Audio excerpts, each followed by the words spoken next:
Is everything okay? Yeah, we're just pressing the record thing. Today we are here at Mind Builders Creative Arts Center, located at 3415 Oldville Avenue in Bronx, New York. The time is now 5:32 p.m. and we have the pleasure of interviewing Miss Marjorie Florestal, who is currently being interviewed from, if you don't mind saying where you're being interviewed from, Ms. Bethel Florestal. Island, California. Mind Builders is a creative arts center that encourages youth and families of the community to grow and learn the quality arts and education programs, just like the community folk culture program.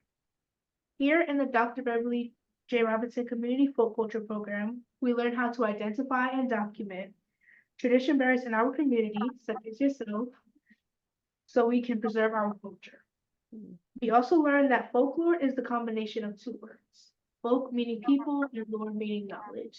So folklore is a special knowledge of the people that is passed down from generation to generation, or that holds groups and communities together. So thank you for letting us interview you so we can preserve a little bit more of our culture. Thank you. I'm so excited to be here. Another thing you mentioned during our first meeting was a Haitian tradition of crick and crack. And since we're about to hear your story, we would appreciate you started us off with that. Ooh, I love that. Well, thank you so much for that invitation because, Haitians take stories very seriously. And what we believe is that the storyteller is not making up the story. The story comes from someplace, right? And I like to think of it as the story is buried in the earth. It's a part of the soil. It's a part of everything. And we, the storyteller and the story listener, we have to call the story into being. And the way that we do that is a call and response that has to have come from our West African ancestors. So as we engage in this, we are both calling to the story and calling to the ancestors. And in a way, what we're saying to them is, we are not forgetting you. And so it's a great honor. And so the way that this works is, I say a word, it's clique, and there is no interpretation of it in Haitian Creole, but there's lots of meaning behind it.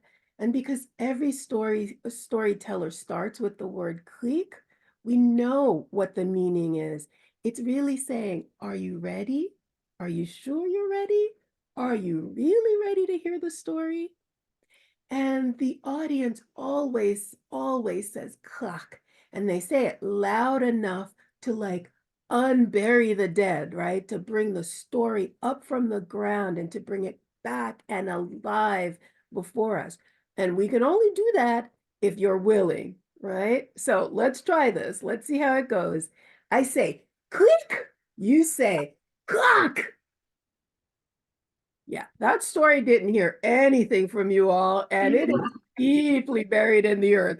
It's not even playing, right? So we're saying clock like crack, except clock, right? So it's spelled crack, C-R-A-C-K, but it's pronounced clock, clock. You know that like satisfying, like almost think about like a hammer. You're holding a hammer in your hand and you're being asked a question.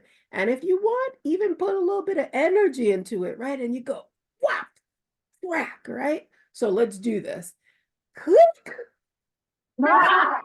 Oh, that's a little bit better. I'm starting to feel that soil crumbling, right? I feel it. The story wants to come up. The ancestors want to hear you.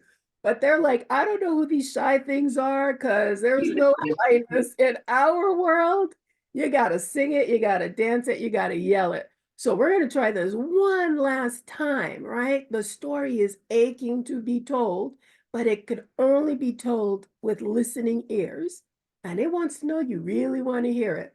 So I say click, and you say click. Oh, anale. And that means let's go down into the ground. Let's bring this story up. So let's do this. Thank you for that.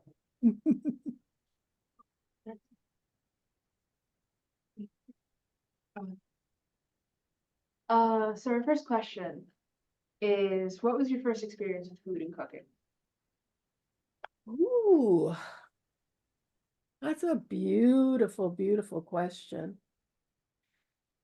Because as you're asking it, what I'm recognizing is all of the memories come from New York. And I was trying to imagine when, why would that be?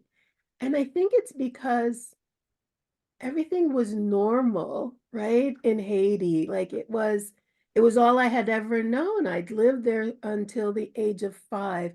And so all of the parties, all of the occasions, all of the foods, um, they were just a part of my ordinary life. I can remember as I'm speaking to you, we had an outdoor kitchen, just really great invention, right? Like we did not cook in the house and make the house hot. But I like the memories that are coming to me are of New York, cooking in New York. And I think that's because in New York, everything was so much more special, like it was new and novel because other people weren't eating the same things and they weren't doing the same things. So maybe that's why it's a huge part of my memory. But what I'm remembering is something called lambi, right? And that's like conch, right? And so fresh. And we would make it just at parties. So when you would smell conch cooking, you would know that we're having a party because you don't just eat this every day. And the way that it's cooked before slow cookers, what I remember is my mom would like boil it for what seemed like hours and hours, and you couldn't do anything with it until it was like tender and like just kind of falling apart. And then you take it out of the water, you'd put it in a big old pot, a chaudière, which is like a big old heavy duty pot with some oil. So I can hear the sound of like snap, crackle, and pop. And then you put the conch shells, the conch in there, and it's like white, it's like a white, but it's turning translucent. And then come the spices, all of the spices, and also hot pepper, because for whatever reason, you cannot eat this meal like without a lot of hot pepper to it. It's something that needs some spice and some kick to it. And so I'm smiling because, gosh, when I remember that memory, I just always think of parties. And then the other random thing I'm thinking about, which is so bizarre, but it was like spam sandwiches. That was what was new for us when we moved to Brooklyn, spam. And I know some people like are horrified at the thought of spam. It's a big thing in Hawaii though. And what I remember with us is you would have the conch, and then we would also have these sandwiches. And what you would do is you would beat the spam, put mayonnaise in it, and put spices in it, and then put it on white bread. And then you would cut the sandwich in little triangles, and they'd be like finger sandwiches at a party. And people just really love those two things. They kind of go together in my mind. Yeah. This is the next question. So I don't, is this was which one of these foods or dishes that you just told us about, which one was your favorite recipe? Oh, for sure it was conch. For sure. Where did you first learn to cook this recipe? When did I first learn to cook it? You know, it was considered so expensive to buy conch that not only was it just for parties, but it was almost like a secret recipe. Like I had one sister in the family who could make it. Because when you buy something and you consider it that expensive, you're not going to let other people mess it up, right? So my one sister, her name is Yannick, and every single party, she would be sweating it up and like, but she would be there on the stove, stirring and whatever after my mom died. And so I learned by watching her. Um, like, and this might be true of your cultures too. No one ever sits you down and say, it's a quarter cup of this and 3 cups of that. They're like, what are you talking about? You put a little bit of this, a little bit of that, you feel it, you taste it, is the color right? And then you go. And so I had to learn how to cook that conch by watching my sister, watching the way that she pierced the flesh of the conch to see if it was soft enough, watching how much how many spices is enough, right? And sometimes she'd make it and it would be a lot of this and a lot of that. And sometimes it would be a little bit of this and a little bit of that. And then she'd look at it, she'd turn it, she'd smell it. Like all of the senses were engaged. And I swear to you, like when it was ready, it would smell just right. And that's how I've learned to make it. Can I also confess? I'm still scared to do it, even though I don't think of it as being that expensive anymore. It still feels like the one dish that I can't mess up. I can't mess it up. My mom would always say, measure until the ancestors told you to stop. Yes. So, who in your family was the most involved in cooking? That's a great question. In my traditional Haitian family, all the girls were expected to cook. I had 6 sisters and 1 brother. I was the youngest child, and so therefore I was the one most Americanized, from the age of 5. And I was also one of those who was like, I'm never going to learn to cook. I'm just going to have a housekeeper. How dare you? All of the boys are in the living room having a good time, and you want me to be in the kitchen cooking? I hated it. My mom would always have to come and grab me from the living room and say, Marjorie, come over here. And the way that they teach girls to cook is you start by cleaning the meat, which is disgusting. I don't want to do that. You start by cutting up the onions. You start by like getting that mortar and pestle and pounding at the garlic and all those other like all I mean now we call it sous chef duty, right? And it's this big thing, but then it just felt like you took me away from where the boys are having fun, just kicking it and having a good time. And you want me to do these menial chores. You're not even going to let me cook.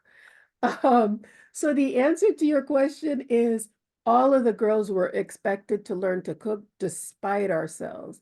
And all of us started from the bottom and worked our way up. But because I was the youngest, I felt like I was like starting at the bottom longer than everybody else. And the other thing that I'll tell you is when I left home, I just assumed I didn't know how to cook because of all of the girls in my family. I was like people were least impressed with my own cooking. And then I went out into the world and I would make food for friends and they would all fall down and say how amazing it is. And I was like, oh, thank God you haven't eaten this dish from my sister, because then you would say that this is like not good, right? So it's almost like when I got out into the world, I began to have my own identity. If you ask my wife, she would say, Marjorie's an amazing cook. If you ask my sisters, they'd be like, Marjorie barely made it out alive of our kitchen, But now, except I love cooking. I'm grateful that I learned, even though I was kicking and screaming at the time.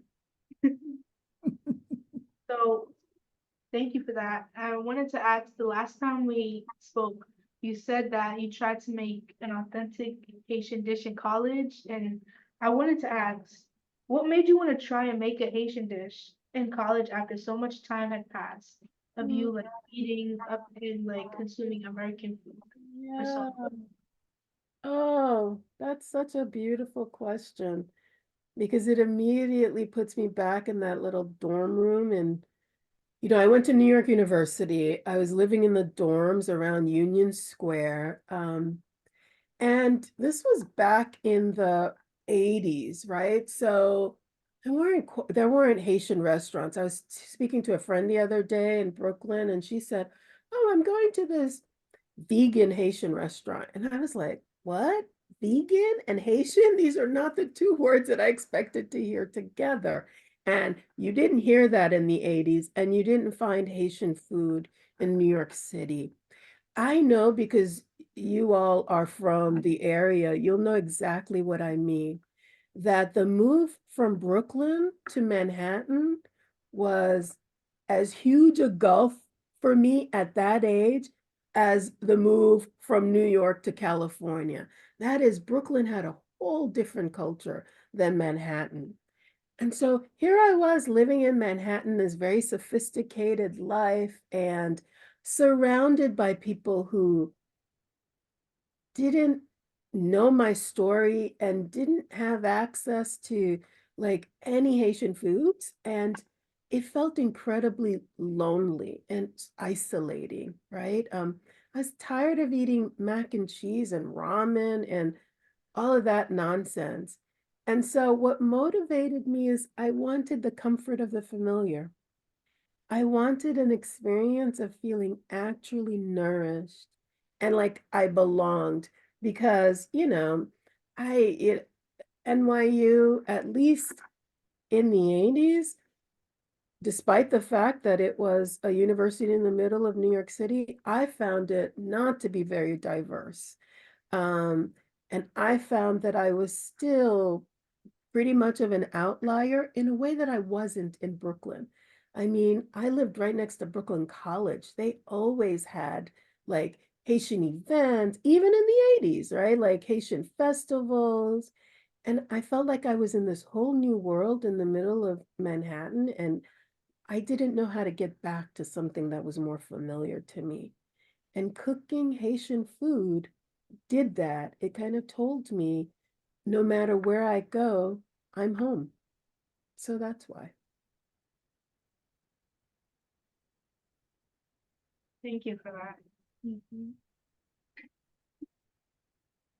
Can you name one Haitian dish that you would say you've mastered? Ooh, Dia John John. So that's like black rice, right? And it's made with the farmers will go out and they'll pick the mushrooms. It's dried mushrooms, and they can differentiate between John John and mushrooms that you're not supposed to eat, right?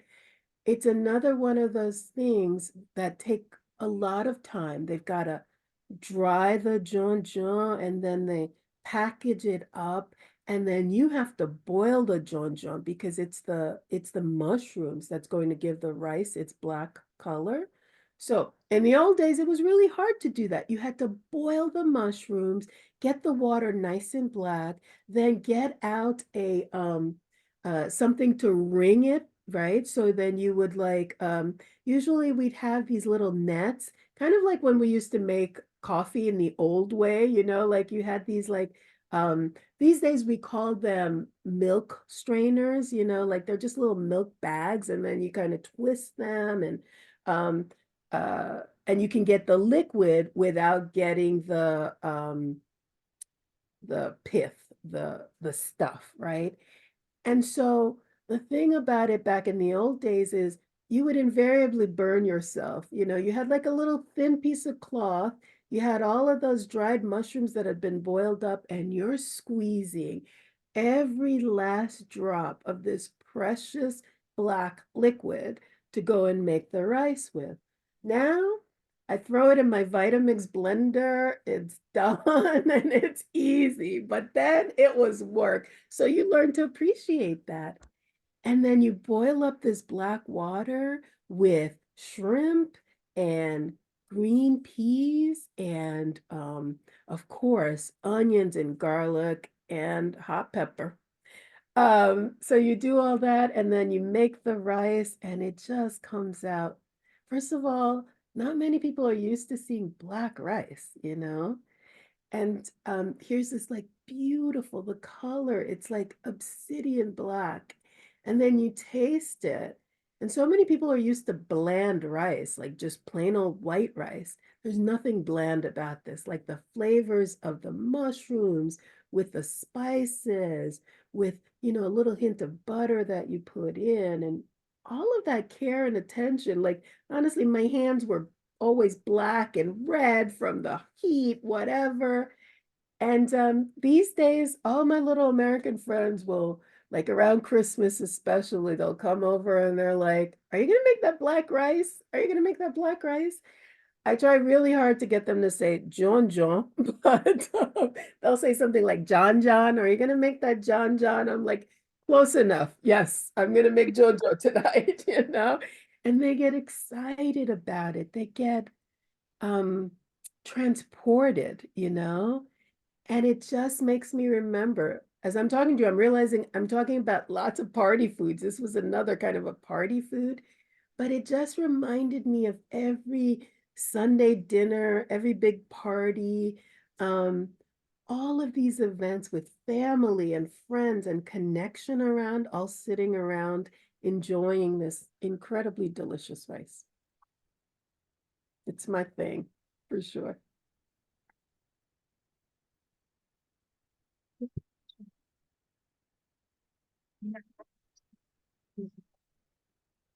So I know last time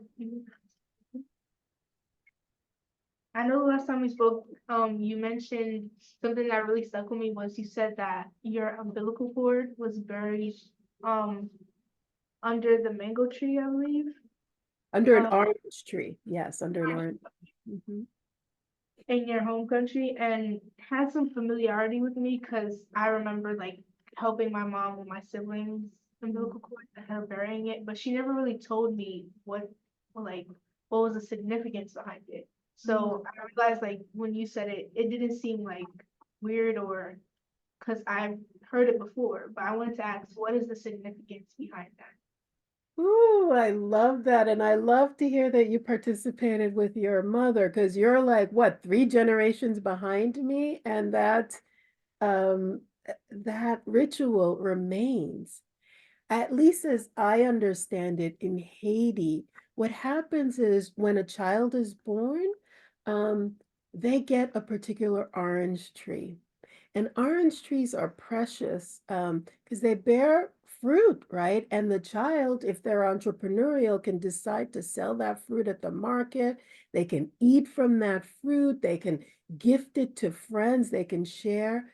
So there's something incredibly magical about that idea that you get your own little orange tree. And so the idea of burying the umbilical cord under the orange tree was that you would grow in prosperity with this tree that would become yours. Your umbilical cord would nourish the tree, and in turn, the tree would nourish you. So there's this symbiotic relationship. You are related to the tree, and the tree is related to you. We're part of each other, and we will take care of each other until the end of our days. I also think, and maybe this is just my own impression, but I like to believe that another part of that is because we had this history of being transplanted against our will, right? Like all the way from the African continent to a whole other side of the world, that our ancestors also did that as a way of always connecting us to soil, to our groundedness. And so that we could know no matter where we end up, we are part of the soil someplace, and no one can take that away from us. And so as I've grown very far away from Haitian soil, I get comfort from the fact that a part of me is buried there. And no matter what happens to that land, that my cells have already disseminated throughout the land. It's just there, it's a part of it. It's, 54 years later, my umbilical cord has become part of the soil that holds the country together. I can't tell you how precious um, an idea that is for me as somebody who grew up in between worlds, right? Like growing up in New York with Haitian parents, I always knew that I wasn't strictly American, but I also knew that I also wasn't strictly Haitian. People would say, "Oh, you speak Creole with that funny accent," or I wouldn't have some of the stories that native born Haitians who grew up would have, some of the traditions. But in the end, like when I tell people I was born there, there's like a respect. When I say my umbilical cord is buried there, it's almost like, oh, okay, okay, you're the real deal. And that makes me feel really special. It also brings up a little story. Can I tell a story? Is that okay? Okay. Well, we already opened up the field with our creek cock, so I feel like it's warmed up and I have permission from the ancestors. And this story is about, it's called The Magic Orange Tree. And it was about a little girl who'd lost her mother, right? She was, um, and her father immediately remarried.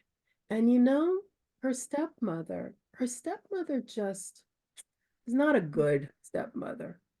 Her stepmother expected the little girl to clean and to cook and to take care of everything, and she hardly ever gave that little girl enough to eat. One day, the stepmother wakes up and she says, I'm going to the market. When I get back, I better find this house spotless. And you know what? Here are these, I'm leaving these 3 oranges on the table, and you better not take not even one of them. You got me? And the little girl, all she could say is, yes, stepmother. And off the stepmother goes to the market to take care of herself. And the little girl is sweeping the floor and she's fixing the table and her stomach is growling. She's so hungry.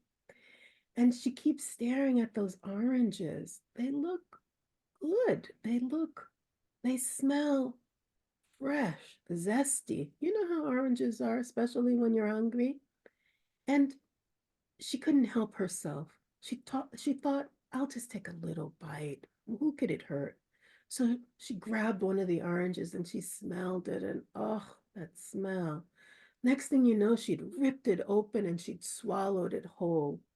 And she was so hungry that she couldn't stop herself. She went for the next one, ripped it open, swallowed it whole. The last one. And then she looked down in horror. Before she knew it, she had eaten everything, and there was nothing else left except peels and seeds. And she knew that her stepmother was just going to kill her. And so she ran into the woods and she flung herself upon the earth on this little patch of land where her mother was buried. And she just started crying and crying and crying. Because what was she going to do? The next thing she knew, she felt the earth jiggling a little bit. And all of a sudden, a little seed started to pop up. And then the next thing she knew, a um, little tender leaf blew up. And then it became a little tender tree. And all of a sudden, it became this great big orange tree.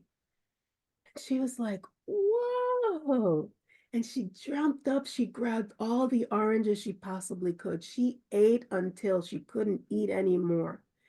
And then she grabbed some more oranges and she brought them and laid 3 of them on the kitchen table. And when her stepmother came, her stepmother said, what's happening here? These oranges are better than the oranges I left. They're more beautiful in color, more luscious in appearance. So the stepmother took one, tasted it, and the juice of it just splayed all around her. And she said, oh, it's so sweet. It's so fresh. It's so full of juice. She turned to her stepdaughter and said, where did you get these oranges? These are not my oranges. And the poor frightened girl had to tell her where she'd gotten them. And the stepmother said, you're going to show me where that orange tree is. So together they went back into the woods. And the stepmother was a greedy little thing. She climbed up that tree and she was shoving those oranges in her breasts and in her armpits. And she was just in her hair, everything. She was just taking oranges and oranges. And the little girl got so scared because she thought, there won't be any oranges left for me. How am I going to take care of myself? And so she started to sing a little song, and it went something like this. Tes pieds orange, poussez, poussez, poussez, tes pieds orange. Tes pieds orange, poussez, poussez, tes pieds orange. Belle-mère par maman, petit piège orange, poussez, poussez. And as she said that, the tree started to grow and grow and grow. And stepmother was all the way up to the sky. But stepmother was so greedy, she was still just stealing those oranges.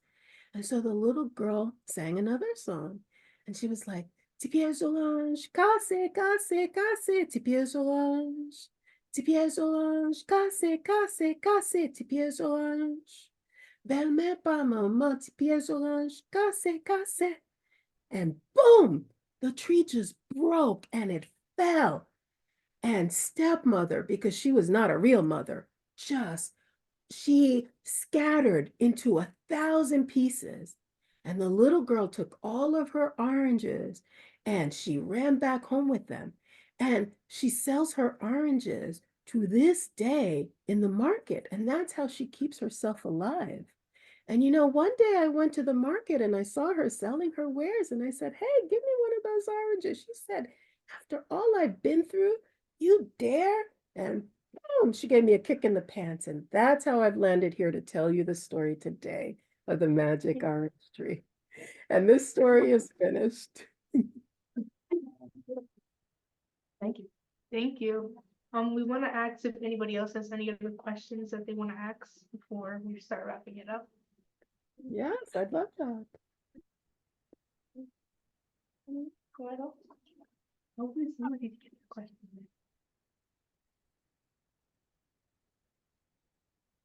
What's coming up for you? Well, can I ask a question? As you heard that story, I'm wondering where you see yourself in that story. What resonated with you? What part did you say to yourself, ah, yeah, it's like that?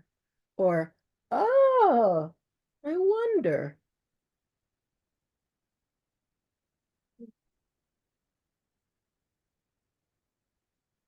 For me, it was the part when the little girl ran away with the oranges, and the part when you were buying the oranges from her, and she didn't give them away because my culture is very important to me. And when other people tell me, no, that's not how we do it, or that's wrong, or something like that, I defend my culture. I love that. Perfect. Yes, yes. You know what? We're going to preserve it no matter what. And the wonderful thing is, every orange has seeds, right? And those seeds will grow wherever they're planted. I love that. Yeah. My question was, which one of the stories that you have written was the most memorable? Ooh, which one of the stories I've written is the most memorable? The novel I shared with you all was my very first novel. And I'm really, really proud of it because it was a way of bringing the culture of my birth and the culture that I was raised in together. The idea of um, a lawyer like me who goes back to well, she didn't go back to Haiti, but she was in the Caribbean, right? Um, in order to reconnect with her culture was very important to me. But I have to tell you, the most important one is a story you haven't read. And it was a story that I wrote, still haven't finished it, but it's a story that I wrote about a little girl, 7 years old, who has to escape with her parents on a boat because there'd been a coup in Haiti and her parents are trying to keep her alive. And they are on a boat out to sea all alone. They don't have food or fresh water, and there's no land in sight. And they have to figure out how to stay alive. And that story is important to me because every year I read stories of people desperately trying to save themselves and their children and taking all sorts of risks, getting on boats that are leaking, traveling thousands of miles, walking with young babies in their arms. There's just something about the human spirit, and particularly the spirit of parents to save their child, no matter what the cost, that makes me feel so enlivened, right? Because that's what our ancestors did for us. Imagine our ancestors, for many of us, were just taken from the lands where their history was and brought someplace else. And through all of the death and war and destruction, they took care so that we would be born, and we would be born free, and we would be born safe. So that's the most important story I think I will ever tell one day. Thank you. Thank you for that. Yes, Yes, I have another question. yes. In our last conversation, you described the mango as a sunshine, and can you tell us a little bit about why did you describe like that? Oh. Whew, yeah. You know, every time I go to the Caribbean and I see the mango trees, I marvel, right? Like, they are these beautiful, perfect things. I mean, you don't have to do anything to them, right? Like you just let them be. And they grow plump, they go fresh, they grow fragrant, and they grow abundantly. The last time I was in the Caribbean, just last year, on my walk to the beach, there were all of these trees, mango trees, and there was mangoes everywhere. And every time I picked it up, I thought to myself, the sun gave birth to this, right? Like without the sun, none of this would be possible. And so I think of mangoes as children of the sun. They have the same color, right? They have that. And when you touch a mango that's fresh, it just has the energy of the earth surrounding it. I know lots of fruits and vegetables, you could say the same story about them, but for me, there's something about mangoes that makes it just so special. Um, and no store-bought mango will ever be the same, but when I eat a mango fresh off the tree and I bite into it, it tastes like sunshine. That's it. Nothing else. It tastes exactly how I feel the sun would taste like if the sun had a flavor, right? And the sun does have a flavor, you know? Hopefully that answers your question.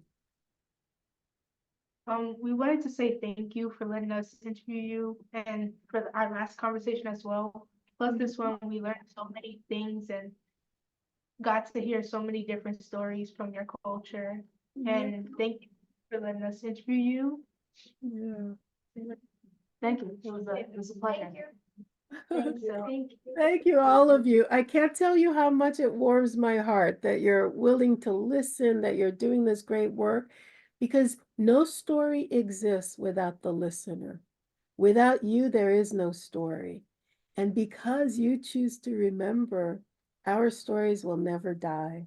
So keep up the good work. Jametta, your teacher, has my information. If there's anything I can do, if I can tell you more about Haitian food, life as a lawyer, college, graduate school, whatever you need. We're now family, we're connected, and you should feel free to reach out to me at any time. Thank you so much for having me.